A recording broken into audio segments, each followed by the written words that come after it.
Everyone, मैं भागीरथ आप सभी का स्वागत करता हूं हमारी यूट्यूब वाली फैमिली शिवम क्लासेस में। जैसा कि आपको पता ही है कि हम एनसीईआरटी वाली साइंस बुक को कवर कर रहे थे क्लास 10th के लिए। उसका मैंने अध्याय 7 चैप्टर था, उसको हम कर रहे थे। उसको पहला पार्ट मैंने अपलोड कर दिया था और सेकेंड पार्ट का मैंने बोला था, तो इसका ये सेकेंड पार्ट अभी है। पहले पार्ट में हमने देखा था कि वैसे जनन है वो 2 टाइप के होते हैं, अलैंगिक जनन और लैंगिक जनन। मैंने बताया था अलैंगिक जनन वो होता है जिसमें केवल एक ही जनक से नई संतानें उत्पन्न होती है, जिसमें पेरेंट्स केवल एक होता है, ठीक है ना। और लैंगिक जनन जिसमें दो है, वो नर युग्मक और मादा युग्मक के मिलने से है वो नई संतान उत्पन्न होती है। मतलब लैंगिक जनन से कहते हैं जिसमें 2 है, वो क्या होंगे, पेरेंट्स होंगे, ठीक है। तो पहला वीडियो अगर आपने नहीं देखा है तो वो जरूर देख लेना, क्योंकि ये चैप्टर है वो दोनों के पार्ट से ही कवर होगा, ठीक है ना। चलो विदाउट वेस्टिंग टाइम आज का सेशन शुरू करते हैं, ठीक है। तो लैंगिक जनन किसे कहते हैं? जनन की वह विधि जिसमें 2 नर और मादा, जिसमें 2 लिंग है वो आपस में मिलके है वो क्या करते हैं, नई संतान उत्पन्न करते हैं। जिसमें 2 जनक होते हैं, नर और मादा, उनमें पाई जाने वाली युग्मक, जैसे नर युग्मक मादा युग्मक आपस में मिलते हैं। नर युग्मक और मादा युग्मक का मिलना निषेचन कहलाता है, और निषेचन होने के बाद में नई संतान उत्पन्न होती है। इसी को बोलते हैं हम क्या, लैंगिक जनन बोलते हैं, ठीक है। अब लैंगिक जनन की परिभाषा मैंने बता दी, जिसमें नर युग्मक और मादा युग्मक मिलते हैं और नई संतान उत्पन्न करते हैं, इसको हम लैंगिक जनन कह सकते हैं। जिसमें 2 पेरेंट्स होते हैं, नर और मादा दोनों अलग अलग होते हैं। उसके साथ साथ में इसका महत्व क्या है, मैंने आपको बताया था अलैंगिक जनन के लिए। अलैंगिक जनन में क्या होता है, जो संतान उत्पन्न होती है ना, जैसे अलैंगिक जनन किसमें पाया जाता है, जैसे अमीबा ही है। तो अमीबा है ना, अपनी संतान उत्पन्न करने के लिए क्या करता है, वो है ना खुद को 2 भागों में है वो तोड़ देता है, ऐसे बीच में खांच आती है। खांच आने के बाद में क्या होते हैं, 2 नए टुकड़े बन जाते हैं, जिसको हमने विखंडन के बारे में पढ़ा था। विखंडन, मुकुलन, ये सब थे। तो इसमें केवल एक ही पेरेंट्स, मतलब एक ही जनक से 2 नई संतानें उत्पन्न हुई है। तो इन दोनों संतानों में जो डीएनए होगा, एक पीढ़ी से दूसरी पीढ़ी में जो गुण लेके जाता है, आनुवंशिक गुणों को लेके जाने वाला पदार्थ डीएनए, वो है वो बिल्कुल इसी अमीबा के सेम टू सेम कॉपी होगा, क्योंकि इसमें कोई नया डीएनए तो मिल ही नहीं रहा है, सेम कॉपी हो रही है। लेकिन लैंगिक जनन में क्या होता है, एक मादा का अंडाणु है, एक है वो नर का क्या है, शुक्राणु है, और ये दोनों क्या एक प्रकार की कोशिका है। और कोशिकाओं में क्या होता है, डीएनए होता है। दोनों आपस में जब मिलेगी क्या बनेगा, ये युग्मक है, मादा युग्मक और नर युग्मक आपस में मिलेंगे तब बनेंगे युग्मनज बनेगा, या जाइगोट बनेगा। तो जाइगोट की वजह से इनमें देखो, मादा का भी डीएनए मिल गया, नर का डीएनए भी मिल गया, जिसकी वजह से इस बच्चे में जो डीएनए आया है ना, उसमें दोनों के गुण आ गए। तो मतलब ये जो बच्चा पैदा होने वाला है, जिसमें माता के भी गुण आएंगे, पिता के भी गुण आएंगे, जिसकी वजह से क्या होगा, इस बच्चे में माता और पिता के गुण आने की वजह से इसमें क्या होगा, उत्परिवर्तन हो जाएगा, म्यूटेशन हो जाएगा, और वो पर्यावरण के अनुसार है वो खुद को और ज्यादा अच्छे तरीके से ढाल पाएगा। वैसे 90% है वो, 99% है वो डीएनए है वो सेम ही रहेगा माता पिता के समान ही, लेकिन 1% डीएनए ऐसा होगा वो थोड़ा सा बदल जाएगा आसपास के पर्यावरण के हिसाब से। पर्यावरण कैसा है, जैसे कि तापमान अगर ज्यादा होता जा रहा है पृथ्वी के ऊपर, तो वो डीएनए भी इस प्रकार से खुद को एडजस्ट करेगा कि वो है ना उस शरीर को इस प्रकार से ढाल पाएगा, जिसकी वजह से वो इंसान है या बच्चा होने वाला है वो इस पर्यावरण में आसानी से जिंदा रह पाए। जिस प्रकार से हम पहले बंदर थे, फिर धीरे धीरे बंदर जैसे नर और मादा के जो मिले थे, उससे बंदर वाले आगे बच्चे पैदा होते रहे, तो वैसे धीरे धीरे उनमें क्या होता रहा, म्यूटेशन या उत्परिवर्तन होता रहा। ये एक प्रकार का लैंगिक जनन, जिसमें नर और मादा दोनों के है वो डीएनए की मिलने की वजह से क्या हो रहा है, इनमें बच्चे में जो है ना डीएनए के है वो गुण है वो डीएनए है वो धीरे धीरे क्या होता रहा है, बदलता जा रहा है, पीढ़ी दर पीढ़ी बदलता जा रहा है। और उस बंदर से लेके हम यहाँ इंसानों तक आ गए। क्यों? बस म्यूटेशन या फिर उत्परिवर्तन की वजह से। ये आप याद रखना है ना, उत्परिवर्तन का मतलब है कि समय के साथ साथ में डीएनए में है वो परिवर्तन होता है, जिसकी वजह से हमारे शरीर में भी क्या हो जाता है, परिवर्तन हो जाता है। उत्परिवर्तन या म्यूटेशन कहते हैं इसको, ठीक है ना। तो लैंगिक जनन का यही महत्व है कि हम है ना इस पृथ्वी पर खुद को जिंदा रखने के लिए और ज्यादा सक्षम बना पाते हैं। लैंगिक जनन का ये फायदा होता है, क्योंकि नर और मादा दोनों में, जैसे नर में भी कोई स्पेशल गुण होगा, मादा में कोई स्पेशल गुण होगा, जो बच्चा पैदा होगा वो बच्चा बहुत ज्यादा यूनिक होगा, उससे जो अगर आगे वाले उनके बच्चे पैदा होंगे तो वो और ज्यादा यूनिक होंगे। इस प्रकार से पीढ़ी दर पीढ़ी क्या होती जाएगी, वो पीढ़ी है वो बेटर होती जाएगी और ज्यादा उसमें उन पीढ़ियों में है वो सुधार होता जाता रहता है, जिसकी वजह से उसका अस्तित्व है, वजूद है वो और ज्यादा है वो मजबूत हो जाता है। ऐसा नहीं कि थोड़ा सा पर्यावरण बदला और पर्यावरण बदलते ही उस वो पूरी पूरी प्रजाति है वो खत्म हो गई, ऐसे खत्म नहीं होती, क्योंकि वो पीढ़ी दर पीढ़ी क्या कर रही है, खुद में सुधार कर रही है। ठीक है, ये जरूरी क्यों है, ये क्वेश्चन आ सकता है कि अलैंगिक जनन से लैंगिक जनन है वो बेटर क्यों है, अच्छा क्यों है, क्या बताओगे आप? क्योंकि इसमें क्या होता है, उत्परिवर्तन होता है, यानी पीढ़ी दर पीढ़ी है वो डीएनए में बदलाव होता है। बदलाव क्यों होता है, मादा और नर के डीएनए के मिलने से जो संतान उत्पन्न हो रही है उनके डीएनए में है वो बदलाव होता जाता रहा है। बदलाव होने से क्या हो रहा है, वो संतान है वो और ज्यादा पर्यावरण में जिंदा रहने के लिए सक्षम बन पाती है। ठीक है, ये आवश्यक क्यों है, क्योंकि ये उस संतान को ज्यादा सक्षम बनाता है इस पर्यावरण के अंदर रहने की योग्य। ठीक है ना। फिर हम इसमें पढ़ेंगे ह्यूमन रिप्रोडक्शन सिस्टम के बारे में। नर में है वो नर क्या है, इंसानों में है वो जनन कैसे होता है, जैसे मादा है, ये मादा में कितने 46 गुण, मतलब हमारी कोशिका में 46 गुणसूत्र पाए जाते हैं। क्रोमोसोम कितने होते हैं, 46 गुणसूत्र होते हैं। और 46 गुणसूत्रों का जब अर्धसूत्री विभाजन होता है, क्या होता है, आपने 9th क्लास में पढ़ा होगा, अर्धसूत्री विभाजन केवल 2 कोशिकाओं को बनाने में काम आता है, जिसको बोलते हैं हम युग्मक। जैसे कि नर में पाए जाने वाला लैंगिक कोशिका कौन सी होती है, शुक्राणु होती है नर में, ऐसे ही मादा में अंडाणु। तो अंडाणु और शुक्राणु बनाने के लिए ही हमारे अंदर क्या होती है, अर्धसूत्री विभाजन होता है। क्या होता है, अर्धसूत्री विभाजन होता है, नाम से पता चल रहा है। अर्ध मतलब आधे, सूत्री मतलब गुणसूत्र। तो कोशिका विभाजन की ऐसी प्रक्रिया जिसमें है वो गुणसूत्रों की संख्या क्या हो जाती है, आधी हो जाती है।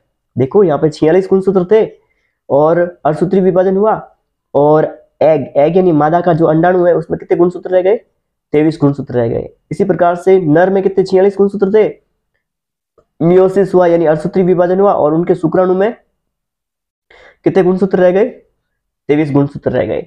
और ये होते वो अयुग्मित होते हैं ना, अयुग्मित है, 23 गुणसूत्र है वो अयुग्मित हो जाते हैं। और जब ये मादा का जो अंडाणु और नर का शुक्राणु आपस में मिलते हैं, तो मिलने से 23 मादा के थे और 23 ही नर के थे, ये दोनों मिलते हैं 23 46 वापस गुणसूत्र हो जाते हैं। और इस प्रकार से गुणसूत्रों की संख्या भी है वो बदलती नहीं है। ये क्वेश्चन भी है ना हमारी किताब में बताया हुआ है कि पीढ़ी दर पीढ़ी है ना, पीढ़ी दर पीढ़ी आगे बढ़ने पर भी है ना, जैसे कि गुणसूत्रों की संख्या है वो चेंज क्यों नहीं होती। अगर इंसानों में 46 गुणसूत्र पाए जाते हैं तो बच्चे में 46 और 46 आगे और हो जाने चाहिए, 94 हो जानी चाहिए, सॉरी 92 हो जानी चाहिए, लेकिन ऐसा होता क्यों नहीं है ये बताना है। लेकिन ऐसा क्यों नहीं हो रहा था, क्योंकि मैंने अभी बता दिया है कि भले ही 46 गुणसूत्र पाए जाते हैं, लेकिन जैसे ही है ना नर और मादा के शुक्राणु और अंडाणु आपस में मिलने वाले होते हैं, उसी टाइम है ना उनके अंडाणु में और उन्हीं अंडाणु और शुक्राणु में क्या हो जाता है, वो मतलब गुणसूत्रों की संख्या आधी होती है। अब आधी होने की वजह से आधे गुणसूत्र इन नर से आ गए, आधा मादा से आ गए, और दोनों के मिलने से वापस कितने हो गए, 46 गुणसूत्र हो गए। इस प्रकार से ये पीढ़ी दर पीढ़ी है वो 46 गुणसूत्रों की संख्या है वो बनी रहती है, ना तो टोटल होके आगे बढ़ती है, न ये डबल होती है, ना आधी होती है इससे। ठीक है, आई होप ये समझ आया होगा। चलो उसके बाद में हम डिटेल से पढ़ने वाले इसको, ठीक है ना। मैं आपके माइंड में बस एक रफली एक इमेज बना रहा हूं। उसके बाद में हम पढ़ेंगे पादप होते ना पौधे, उनके अंदर है वो ये लैंगिक जनन कैसे होता है। जैसे पुंकेसर है, पुंकेसर होता है ना वो नर जनन तंत्र का भाग होता है। जिस प्रकार से हमारे अंदर नर, जैसे कि मैं एक नर हूं, वैसे मादा अलग होंगे जैसे लड़कियां होगी, तो उसी प्रकार से पुरुष में भी क्या होगा, सॉरी पादप में भी क्या होता है, पुंकेसर होता है ना, वो नर जनन तंत्र का भाग होता है पुंकेसर। ऐसे स्त्री केसर है वो मादा जनन तंत्र का भाग होती है। ठीक है ना।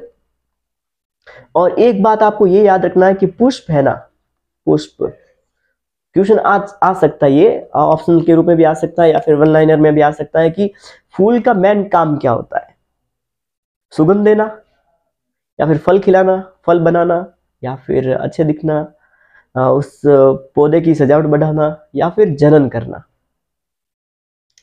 आपने सही सोचा होगा। पुष्प का मेन काम क्या है, जनन का कार्य करना। जनन कार्य करना यानी बीज का उत्पादन करना, जिसकी वजह से कोई पौधा है वो फूल से फल बनेगा, फल से क्या बनेगा, बीज बनेगा, और उसी बीज की वजह से ही वो आगे सेम उसी पौधे के टाइप का ही छोटा सा एक और पौधा बन पाए, उस बीज से बनेगा। फिर वही बीज है वो आगे पौधा बनेगा, उसके अंदर भी बीज बनेंगे, बीज वापस, इस प्रकार से वो पौधा है वो खुद के डीएनए को यानी खुद की प्रजाति को है वो बनाए रख रहा है इसे। ठीक है ना, इसके बारे में हम डिटेल से पढ़ने वाले हैं। ठीक है, तो पुष्प में है वो लैंगिक जनन कैसे होता है इसके बारे में देखेंगे अभी। जैसे मैं पहले आपको एक है ना ये चित्र समझाने से पहले थोड़ा सा इसके बारे में रफली आपको समझा देता हूं, फिर इसके सारे पार्ट को देख लेंगे। ठीक है ना, देखो एक बार सॉरी। पहले हमें ये पता होना चाहिए कि पुष्प है ना दो टाइप के होते हैं। कितने टाइप के होते हैं? दो टाइप के होते हैं। एक होता है एक लिंगी और एक होता है द्विलिंगी। पुष्प कितने टाइप के होते हैं? एक लिंगी, सबसे पता चल रहा है ऐसे पुष्प जिसमें केवल एक ही लिंग होता है, या तो नर वाला लिंग होगा या मादा वाला लिंग होगा, या तो स्त्री केसर होगा उसके ऊपर या फिर पुंकेसर होगा। ठीक है, और एक होता है जैसे ये एक लिंगी वाला उदाहरण देख लेते हैं, जैसे कि पपीता है। पपीता है वो किस प्रकार का पौधा है? एक लिंगी है, इसके ऊपर नर और मादा है वो अलग अलग होते हैं। ठीक है, द्विलिंगी ऐसा पुष्प जिसमें स्त्री केसर और पुंकेसर है वो एक ही फूल पर या एक ही पौधे पर होते हैं, उसको बोलते हैं द्विलिंगी। जैसे मटर, मटर का पौधा है ना वो कैसा होता है? द्विलिंगी होता है। ये क्वेश्चन बन सकता है, ठीक है ना, कि एक लिंगी या द्विलिंगी पादप के है ना दो दो उदाहरण दो, एक एक उदाहरण दो, जो भी है ना। तो हमने एक पढ़ा था कि मेंडल ने है वो मटर का प्रयोग क्यों काम, मेंडल ने जो अपने प्रयोग किए थे ना उसमें मटर का ही पौधा क्यों काम में लिया था? क्योंकि उसमें क्या थे? द्विलिंगी थी, मतलब एक ही पुष्प पे स्त्रीकेसर और पुंकेसर दोनों थे, जिसकी वजह से आराम से उनके अंदर निषेचन हो पा रहा था, मतलब स्त्रीकेसर से पुंकेसर परागकण जा रहे थे आ रहे थे इसी वजह से। वरना है ना झंझट होती कि है ना स्त्रीकेसर अलग होता, पुंकेसर वाला पौधा अलग होता, उनके बीच में संकरण करवाता, वो थोड़ा सा गलत हो जाता है ना, मतलब डिफिकल्ट होता वो प्रयोग करना। इसीलिए है ना मेंडल ने मटर का प्रयोग है वो सिलेक्ट किया था। तो एक लिंगी और द्विलिंगी ये तो समझ आ गया होगा ना। एक दो और एग्जांपल देख लेते हैं, मुझे ठीक से याद नहीं अभी तो हाँ, द्विलिंगी में है ना गुड़ल और सरसों, ये भी याद रखने हैं। ठीक है ना, एक है गुड़ल, गुड़हल है, और एक सरसों है। सरसों का पौधा भी है ना क्या एक प्रकार का द्विलिंगी है। एक लिंगी में क्या आ गया? पपीता आ गया। ठीक है ना, चलो ये तो हो गया। अब है ना मेन टॉपिक मुद्दे पे आ जाते हैं। ये तो आपको याद रखना ही है, ठीक है ना, कि एक लिंगी पपीता। पपीते का आपने देखा होगा, कई बार बोला जाता है कि है ना एक पपीता होता है जिसको नरिया बोलते हैं, और हमारी वाली भाषा में बोलते हैं नरिया और मादा अलग होता है। तो ऐसा पपीता भी होता है जिसके ऊपर है ना वो पपीते नहीं लगते हैं, और साइड में है ना उसको उस मादा वाले भाग पे है ना पपीते लगवाने के लिए नर वाले है वो पादप साइड में लगाने पड़ते हैं। फिर उसके पुंकेसर है वो परागकण है वो स्त्री केसर तक आते हैं, उसके बाद उसमें फल लगने या पपीते लगने शुरू हो जाते हैं। तो पपीते आपको याद रखना है, पपीता है वो एक लिंगी है, मटर है वो द्विलिंगी है, गुड़ल है वो द्विलिंगी है, और सरसों है वो द्विलिंगी है। ठीक है, चलो मुद्दे पे आ जाते हैं। इससे पहले मैं थोड़ा सा एक छोटा सा फूल बना देता हूँ। पता है गंदा बनेगा मेरे से, लेकिन आप है ना थोड़े से मतलब हंसने का मन है तो हंस लेना। ठीक है, मैंने ऐसा पौधा बना दिया, ये फूल है। ठीक है, क्या ये फूल है? ये फूल है, और इस फूल के ऊपर है एक पैकेट जैसा बना हुआ है। ये पूरा पूरा पुंकेसर है। क्या है? पुंकेसर।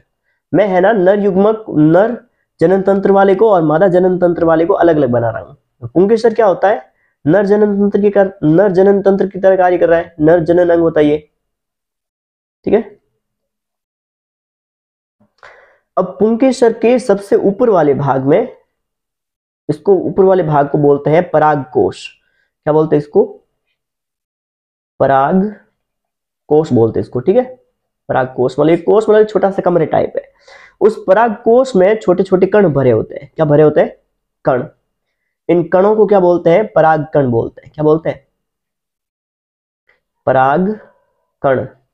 ठीक है, और इन्हीं पराग कणों के अंदर क्या पाए जाते हैं? इन पराग कणों के अंदर पाए जाते हैं नर युग्मक। जिस प्रकार से हमारे अंदर जैसे शुक्राणु होता है नर युग्मक, वैसे ही पौधों में जो परागकण के अंदर भरे होते हैं नर युग्मक। अब नर युग्मक यहाँ पे पड़े हैं। अब नर युग्मक तो अपने आप तो बच्चे पैदा कर नहीं सकते हैं, मतलब फल उत्पन्न कर नहीं सकते हैं, निषेचन कर नहीं सकते, तो उनको नर युग्मक को मादा युग्मक तक जाना पड़ेगा। तो पहले हम यहाँ पे एक और छोटा सा फूल बना देते हैं। अगर आपको कोई भी टॉपिक समझ नहीं आया, कुछ भी समझ नहीं आया ना, तो कमेंट में लिख देना, ठीक है ना, मुझे कि ये वाला भाग मुझे समझ नहीं आया था। मैं कोशिश करूंगा आपको या तो क्लास में समझा दूंगा या फिर एक्स्ट्रा में कोई साइड में और मैं वीडियो बना दूंगा, ठीक है ना। मैंने थोड़ा सा गंदा फूल बना दिया है, मेरे से इतना अच्छा फूल बनता नहीं है, पता है, आप मेरे ऊपर हंस रहे हो, फिर भी बना दिया मैंने, ठीक है। ये है स्त्री केसर। क्या है ये? पूरा पूरा भाग है वो स्त्री केसर का है, ठीक है, स्त्री केसर। अब स्त्री केसर में क्या होता है? ये जो नर युग्मक था, परागकण थे, परागकण कहाँ पे होते हैं? परागकोश में। तो परागकोश जब भी है ना फट जाता है ना, ये कमरा है वो फट जाता है। फटने के बाद में ये जो अंदर परागकण थे, क्या थे? परागकण, पैकेट थे, वो पैकेट है वो बाहर निकल जाते हैं, बाहर निकलेंगे। लेकिन ऐसे तो है ना इस यहाँ से पुंकेसर से स्त्री केसर पे आ नहीं सकते हैं। तो उनको लाने के लिए बहुत सारे जैसे जीव होते हैं, जैसे हवा हो सकती है, पानी की सहायता से आ सकते हैं, या फिर कीट पतंग आ सकते हैं, या फिर मधुमक्खी। मधुमक्खी है वो सबसे अधिक रोल निभाती है, ठीक है। तो मधुमक्खी मान लो यहाँ पे है ना परागकोश पे आके बैठी, बैठने के बाद में उसके ऊपर पैरों के ऊपर है ना परागकण चिपक गए। परागकण चिपकते ही उसके अंदर जो नर युग्मक भरा हुआ था वो भी साथ में चिपक गया, और वो हवा की सहायता से, पानी की सहायता से, कीट या मधुमक्खी की सहायता से क्या होता है, युग्मक है वो जा रहे कहाँ तक? स्त्री केसर। ये स्त्री केसर का जो चिपचिपा पदार्थ होता है, ये वाला भाग, इसको बोलते हैं वर्तिकाग्र। क्या बोलते हैं इसको? वर्तिकाग्र। वर्तिका का अग्रभाग, वर्तिकाग्र, ठीक है।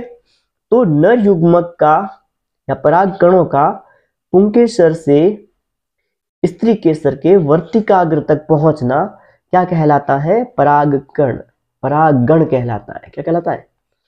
परागगण कहलाता है। याद रहेगा आपको? पुंकेसर में उपस्थित पराग कणों का हवा, पानी, कीट या मधुमक्खी की सहायता से स्त्री केसर के वर्तिकाग्र तक पहुंचना क्या कहलाता है? परागगण कहलाता है। अब जैसे ये परागकण है ना, ये हवा से होते हुए या मधुमक्खी की सहायता से होते हुए यहाँ पे मान लो मधुमक्खी वापस यहाँ पे आके बैठ गई वर्तिकाग्र पर, बैठते ही ये परागकण भी यहाँ पे चिपक जाएंगे वर्तिकाग्र पर। वर्तिकाग्र पर चिपकते ही ये इसके अंदर जो भरा हुआ था, क्या? इन परागकणों के अंदर जो नर युग्मक थे, ये जो नर युग्मक थे, इसके अंदर ये छोटे छोटे नर युग्मक है, तो नर युग्मक क्या करेंगे? इस वर्तिकाग्र से अंदर है वो प्रवेश कर जाएंगे। ऊपर वाला भाग वर्तिकाग्र होता है, नीचे वाला भाग एक लंबी नली होती है, इसको बोलते हैं वर्तिका। क्या बोलते हैं इसको? वर्तिका। फिर वो वर्तिका से होते हुए आगे जाते हैं, एक लंबी नली होती है, लंबी नली से होते हुए एक ऐसा बड़ा भाग बनता है, इसको बोलते हैं अंडाशय। क्या बोलते हैं इसको? अंडाशय। तो ये जो नर युग्मक था वर्तिकाग्र से होते हुए अंडाशय से होते हुए, अंडाशय के अंदर ही पाया जाता है बीजांड। क्या पाया जाता है? बीजांड पाया जाता है। और बीजांड के अंदर ही क्या पाए जाते हैं? मादा युग्मक होते हैं। क्या होते हैं? मादा युग्मक पाए जाते हैं। कहाँ पाए जाते हैं? ये जो बीजांड है ना, बीजांड में पाए जाते हैं, ठीक है। तो रास्ता क्या होगा? सबसे पहले परागकोश फटा, फटने के बाद में परागकण निकले, परागकण में नर युग्मक थे, नर युग्मक है वो हवा, पानी, मधुमक्खी, इनकी सहायता से आ गए वर्तिकाग्र तक, वर्तिकाग्र से होते हुए, वर्तिका से होते हुए अंडाशय में, अंडाशय से होते हुए बीजांड में, और बीजांड के अंदर क्या थे? मादा युग्मक थे, मादा युग्मक और नर युग्मक दोनों आपस में क्या हो गए? मिल गए। मिलने को क्या कहते हैं? निषेचन कहते हैं ना, निषेचन कहलाता है। नर युग्मक और मादा युग्मक का मिलना क्या कहलाता है? निषेचन कहलाता है। तो इन दोनों के बीच में क्या हो जाता है? निषेचन हो जाता है। जैसे निषेचन होता है उसी टाइम है वो फल बनना शुरू हो जाता है, ठीक है। तो उनमें मतलब है वो संतान उत्पन्न होनी शुरू हो जाती है। तो ये जो अंडाशय होता है ना, ये क्वेश्चन ये इंपॉर्टेंट बन सकता है कि फूल का कौन सा भाग है वो फल का रूप लेता है? वो लेता है अंडाशय। अंडाशय क्या बन जाता है? फल बन जाता है। ये बीजांड है वो क्या बन जाता है, बीज बन जाते हैं, क्या बन जाते हैं, बीज का रूप ले लेते हैं। और साइड में भी है ना ये पंखुड़ियां होती हैं, बाह्य दलपुंज होते हैं। बाह्य दलपुंज का काम होता है इस फूल को सपोर्ट करना, उसके साथ साथ में फूल को सपोर्ट करना तो होता ही है, उसके साथ साथ में इस फूल को है वो प्रकाश संश्लेषण द्वारा भोजन बना के देना। उसके साथ साथ में हरी हरी पंखुड़ियां होती है, कलरफुल पंखुड़ियां होती है, वो क्या करती है, कीट पतंगों को या मधुमक्खी को अट्रैक्ट करती है ताकि वो यहाँ से परागकण है वो ले जाके वर्तिकाग्र तक डाल सके। मतलब ये प्रकृति कितनी खूबसूरत है, मतलब कितनी अच्छी तरीके से डिजाइन की हुई है कि पंखुड़ी का रंग ऐसा होना चाहिए जिसकी वजह से है ना छोटे छोटे कीट पतंग आएंगे और वहां से लेके जाएंगे, क्योंकि फूल खुद तो वहां पे जा नहीं सकता है। ये मतलब अगर हम प्रकृति की खूबसूरती को देखें ना, अगर और डीप से पढ़े तो समझ में आता है कि जितना हम सोच रहे हैं कि प्रकृति खूबसूरत है उससे कहीं ज्यादा और खूबसूरत है। ठीक है ना, कभी मौका मिले तो इसको ऑब्जर्व करना। ठीक है, आई होप यहां तक समझ आ गए होगा आपको। ठीक है, चलते हैं फूल वाले पार्ट में। अब ये बता सकते हो ये एक लिंगी है द्विलिंगी है, बताओ ये एक लिंगी है द्विलिंगी है, द्विलिंगी है ना।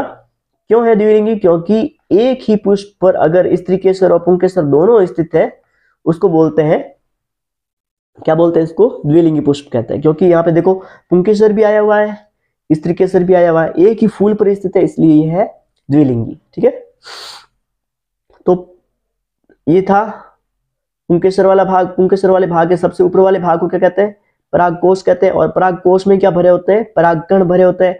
जब ये परागकोश फटते हैं तो परागकण है वो बाहर निकलते हैं और परागकण है वो जाके गिरते कहाँ पे, वर्तिकाग्र पर। वर्तिकाग्र है वो चिपचिपा पदार्थ होता है और वहां से ये परागकण है वो फट जाते हैं। फटने के बाद इनमें जो नर युग्मक होते हैं, क्या होते हैं, नर युग्मक होते हैं, वो है वो इस वर्तिकाग्र से होते हुए, वर्तिका से होते हुए आगे जाते कहाँ, अंडाशय की ओर जाते हैं।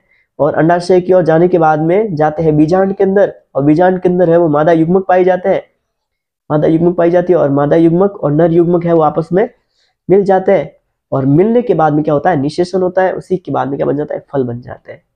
ठीक है, उसके साथ में एक और है ना थोड़ा सा देख लेते हैं हम, आगे एक मेंडल वाले प्रयोग में पढ़ेंगे भी, लेकिन एक बार उसको अभी समझ लेते हैं। ठीक है ना, मैंने है ना अभी देखो, मैंने अभी एक तो बताया था एक लिंगी पुष्प, एक लिंगी पुष्प और द्विलिंगी पुष्प। ठीक है, ये तो मैंने बता दिया। इसके साथ साथ में आपको है ना एक और बात याद रखनी, एक होती है स्वपरागण। देखो मैंने परागण क्या बताया है, एक होता है पर परागण। मैंने परागण की डेफिनेशन क्या बताई थी, जब है ना परागकणों का हवा पानी या कीट पतंगों की सहायता से पुंकेसर से स्त्री केसर के वर्तिकाग्र तक जाना क्या कहलाता है, परागण कहलाता है। अब स्वपरागण, स्व मतलब स्वयं या खुद, अगर ये परागण है ना खुद के ही फूल के ऊपर हो, मतलब एक फूल है, मान लो जैसे ये फूल था, इस फूल के ऊपर ये स्त्री केसर भी है और पुंकेसर भी है, मान लो ऐसे, तो इसी फूल से वापस इसी फूल पे, मतलब उसी फूल पर स्थित स्त्री केसर और पुंकेसर के ऊपर ये वो मतलब परागकण है वो पुंकेसर से स्त्री केसर पे जा रहे हैं। तो इसका मतलब क्या हुआ, ये खुद के ऊपर ही गिर रहे हैं, मतलब खुद के वाले पौधे के ऊपर ही गिर रहे हैं, खुद वाले फूल के ऊपर ही गिर रहे हैं। तो इसको बोलते हैं स्वपरागण। क्या बोलते हैं, स्वपरागण। एक पौधा यहाँ पे है, एक दूसरा पौधा यहाँ पे है, और यहाँ पे कोई फूल लगा हुआ था और ये स्त्री केसर है, क्या है, स्त्री केसर है। ये वाला पुंकेसर है वो किसी दूसरे पौधे के स्त्री केसर के वर्तिकाग्र के ऊपर जाके गिर रहा है, यानी पर मतलब दूसरों के ऊपर जा रहा है, इसलिए इसको बोलेंगे पर परागण। यानी किसी अन्य पौधे पर का मतलब अन्य भी बोल सकते हैं ना, जब परागकण है वो किसी अन्य पौधे के स्त्री केसर के वर्तिकाग्र पर जाके गिरते हैं, उसको बोलते हैं पर परागण। स्वयं खुद के ही जब परागकण है वो खुद के ही स्त्री केसर के वर्तिकाग्र के ऊपर जाके गिरते हैं, इसको बोलते हैं स्वपरागण। मतलब खुद के पौधे वाले के ऊपर गिरेंगे तो स्वपरागण, किसी दूसरे वाले पे गिरेंगे तो पर परागण। आई होप ये समझ में आया होगा ना। चलो ठीक है, आगे देखते हैं। ये मैंने आपको एक्सप्लेन कर दिया था पुष्प में है वो जनन कैसे होता है ना। उसके साथ साथ में मान लो एक बार देख लेते इसको वापस एक बार। पेन चेंज कर देता हूं मैं इसको। ओके, मान लो ये पौधा था, पौधे पे थे परागकोश, ये वाला परागकोश है। परागकोश के अंदर क्या थे, परागकण है, और परागकणों के अंदर क्या भरे हुए, युग्मक है, नर युग्मक। ये परागकण है वो कीट पतंगों की सहायता से आएंगे, आने के बाद में स्त्री केसर के वर्तिकाग्र पर गिर जाएंगे। गिरते ही क्या होगा, वो परागकण है वो फट जाएगा। फटने के बाद में उसमें क्या आएगा, नर युग्मक है वो इस नली की सहायता से होते हुए कहाँ आ जाएंगे, अंडाशय में आएंगे। अंडाशय से होते हुए बीजांड में आएंगे। बीजांड के अंदर क्या पाए जाते हैं, मादा युग्मक पाए जाते हैं। तो नर युग्मक और मादा युग्मक आपस में मिल जाएंगे और क्या हो जाएगा, निषेचन या फर्टिलाइजेशन हो जाएगा, और उससे क्या बन जाएगा, नया फल बन जाएगा। फल किससे बनता है, हमेशा अंडाशय से। ये वाला भाग है ना पूरा पूरा फल बन जाता है, और इसके अंदर जो बीजांड होते हैं वो क्या बन जाते हैं, बीज बन जाते हैं। क्या बन जाते हैं, बीज का निर्माण हो जाता है। ठीक है ना, ये मैंने पूरा डिटेल से समझा दिया आपको। चलो अंकुरण को देख लेते हैं एक बार। अंकुरण यानी जब बीज होता है तो बीज का कौन सा भाग क्या बनने वाला है। कोई बीज है उसका फ्यूचर में वो क्या बनने वाला है। तो बीज का जो सबसे ऊपर वाला टॉप वाला भाग होता है ना, जैसे अगर बीज को हम डबल साइडेड खोल के देखते हैं तो ऊपर वाला जो प्रांकुर है, प्रांकुर यानी ऊपर वाला अंकुरण वाला भाग, वो आगे क्या बनता है, परो बनता है। परो यानी तना, पहले तना बनेगा, तने से शाखाएं बनेगी, पत्तियां वो सब निकलेगी। तो ये भावी परो होता है। प्रांकुर क्या होता है, भावी परो बनता है। मूलांकुर से क्या बनती है, जड़ बनती है। मूलांकुर मतलब नीचे वाला भाग है, वो आगे जाके क्या बनता है, जड़ बनता है। उसके साथ साथ में ये जो खोल है, ये साइड वाला बीज पत्र है, ये क्या काम आता है, खाद्य पदार्थ का संग्रहण करने में। मतलब देखो बीज है ना, अगर हमने जमीन में गाड़ दिया है, जमीन में गाड़ के उगा दिया, मान लो बो दिया हमने, तो बोते ही क्या होगा, वो अपना भोजन खुद तो बना नहीं पा रहा है। क्यों, क्योंकि बीज के अभी उस बीज में से अभी तो पत्तियां ही नहीं निकली है। जब पत्तियां नहीं निकलती है तो प्रकाश संश्लेषण नहीं कर पाता है। तो बीज है वो खुद को जिंदा रखने के लिए भोजन कैसे बनाता होगा। तो बीज में पहले से ही वो भोजन है वो संग्रहित रहता है। कहाँ पे संग्रहित रहता है, ये साइड वाला डबल कोटेड भाग होता है ना, यहाँ से, इसी को बोलते हैं बीज पत्र। बीज पत्र में है वो उस बीज के लिए है वो बीज के अंकुरण के टाइम है वो भोजन है वो संग्रहित रहता है। और किसके रूप में रहता है, ये आपको याद रखना है, मंड या स्टार्च के रूप में रहता है। किताब में आया हुआ है हमारे कि पौधे है वो अपना भोजन है वो किसके रूप में स्टोर करते हैं, मंड या स्टार्च के रूप में करते हैं। और मनुष्य, ये भी इंपॉर्टेंट है, ठीक है ना, मनुष्य है वो भोजन का संग्रहण किसके रूप में करता है, भोजन का संग्रहण है वो किसके रूप में करता है, ग्लाइकोजन के रूप में। किसके रूप में करता है, ग्लाइकोजन के रूप में। ठीक है ना, पौधे है वो भोजन का संग्रहण स्टार्च या मंड के रूप में, मनुष्य है वो भोजन का संग्रहण ग्लाइकोजन के रूप में करता है। ठीक है, चलो आगे चलते हैं। अब हम देखने वाले हैं मानव में है वो लैंगिक जनन कैसे होता है, मनुष्य में है वो लैंगिक जनन कैसे होता है, नर में, मादा में। इसके लिए मैंने ना डिटेल से वीडियो बना रखे हैं, 1-1.5 घंटे के, दोनों अलग अलग है, नर के लिए और मादा के लिए। तो आप चाहो ना अगर डिटेल से समझना, क्योंकि हमारी खुद की लाइफ से रिलेटेड है, तो आप उसको देख सकते हो आराम से। और अगर आपको देखना है कि बस 10th क्लास के हिसाब से समझना है, तो आप मेरा ये वाला वीडियो देख सकते हो आराम से। ठीक है ना, कोई प्रॉब्लम नहीं होगी। तो इसमें हम क्या देखने वाले हैं, नर और मादा, उनके जनन अंगों के बारे में। ठीक है, उसके साथ साथ में उनमें कौन कौन से हार्मोन बनते हैं, कहाँ पे बनते हैं, ये सब देखने वाले। ठीक है ना, पहले देख लेते हैं नर जनन तंत्र को। आप है ना इस चित्र को भी आराम से देख लेना, क्योंकि क्वेश्चन में है ना नर जनन तंत्र और मादा जनन तंत्र से संबंधित हर बार है वो क्वेश्चन पूछा जाता है। तो देख लेना चित्र है वो किस टाइप से होता है। सबसे पहला वाला भाग है वो वर्षण। नर में है वो नर युग्मक कौन सा होता है, शुक्राणु होता है। शुक्राणु क्या होता है, नर युग्मक होता है। तो शुक्राणु का निर्माण है वो कहाँ होता है, शुक्राणु का निर्माण कहाँ होता है, इन्हीं वर्षण में होता है। कहाँ होता है, वर्षण में होता है। उसके साथ साथ में वर्षण में ही नर में जो टेस्टोस्टेरोन हार्मोन पाया जाता है, टेस्टोस्टेरोन हार्मोन पाया जाता है, वो भी है वो कहाँ बनता है, वर्षण में बनता है, टेस्टिस में बनता है। वर्षण को टेस्टिस भी बोलते हैं। अब ये वर्षण क्या होते हैं, दो छोटी छोटी बॉल होती है, छोटी छोटी बॉल जैसी होती है, और याद रखना दो होते हैं। ठीक है ना, एक जोड़ी में कह सकते हैं या फिर दो होते हैं। और ये कहाँ पे स्टोर रहते हैं, मतलब कहाँ पे लटके हुए रहते हैं, वर्ण कोश में। एक थैले जैसी संरचना बनी होती है, जैसे ये आई हुई है थैले जैसी संरचना, ये वाला भाग है ना, ये पूरा थैले जैसी संरचना होती है, इसके अंदर है वो क्या पाए जाते हैं, वर्ण पाए जाते हैं। ठीक है, तो इन वर्ण में क्या बनता है, शुक्राणु बनता है, उसके साथ साथ में टेस्टोस्टेरोन हार्मोन बनता है, जो नर के जो लैंगिक लक्षण होते हैं, लैंगिक लक्षणों को शो करता है, का प्रदर्शन करता है ना, दिखाता है। नर में जो भी जैसे दाढ़ी मूंछ का आना, आवाज भारी होना, ये सारे है वो टेस्टोस्टेरोन की वजह से होते हैं। और टेस्टोस्टेरोन बनता कहाँ पे, वर्षण में बनता है। वर्षण की संख्या कितनी होती है, 2 होती है। और वर्षण कहाँ पे स्टोर रहते हैं, कहाँ पे सुरक्षित रहते हैं, वर्षण कोष में एक थैले में रहते हैं। और ये क्वेश्चन भी आ सकता है, कई बार बोर्ड एग्जाम में पूछा भी जाता है कि वर्षण है ना हमारे शरीर के बाहर वाले हिस्से में क्यों है, बाकी जो भी सॉफ्ट अंग है जैसे फेफड़े है, हृदय है, पाचन तंत्र, ये है सब है वो शरीर की पसलियों के अंदर सुरक्षित है, लेकिन वर्षण है वो थैले के रूप में है, वो बाहर क्यों सुरक्षित है, मतलब बाहर क्यों लटका हुआ है। तो इसका रीजन ये है कि हमारे शरीर का तापमान कितना डिग्री होता है, 37 डिग्री सेल्सियस होता है। ठीक है, और वर्षण में जो शुक्राणु बनाने के लिए जो तापमान चाहिए ना, वो 34 डिग्री सेल्सियस से 34 से 35 डिग्री सेल्सियस तापमान चाहिए, यानी कि हमारे शरीर के तापमान से भी थोड़ा कम तापमान चाहिए। अब हमें पता है हमारे शरीर का तापमान है वो 37 डिग्री सेल्सियस है, और कमरे का तापमान है वो हमारे शरीर से कम ही होता है, लगभग 25 डिग्री सेल्सियस होता है एवरेज। ठीक है, तो कमरे का तापमान कम होता है आसपास का, हमारे शरीर का ज्यादा होता है, इसलिए है ना हमारे शरीर में तो शुक्राणु बन नहीं सकते क्योंकि तापमान ज्यादा है, इसीलिए है वो वर्षण क्या होता है, बाहर होते हैं। बाहर होने की वजह से क्या होता है, उनके अंदर शुक्राणु है वो आराम से बन पाते हैं, क्योंकि शुक्राणु को बनाने में थोड़ा सा तापमान कम चाहिए, ये याद रखना है। ठीक है ना, इसी वजह से क्या होता है, शुक्राणु है शुक्राणु का निर्माण है वो वर्षण कोश में होता है, वर्षण कोश है वो बाहर होते हैं। फिर अगर वर्षण कोश में, वर्षण में क्या बन गए, वर्षण में बन गए हैं, क्या बन गए, शुक्राणु बन गए। शुक्राणु बनने के बाद में आगे है ना शुक्राणु को अब यहाँ पेनिस तक ले जाने के लिए उनके बीच में कोई ना कोई नलिका भी होनी चाहिए। तो देखो मैंने क्या बताया है, वर्षण की संख्या कितनी होती है, 2 होती है।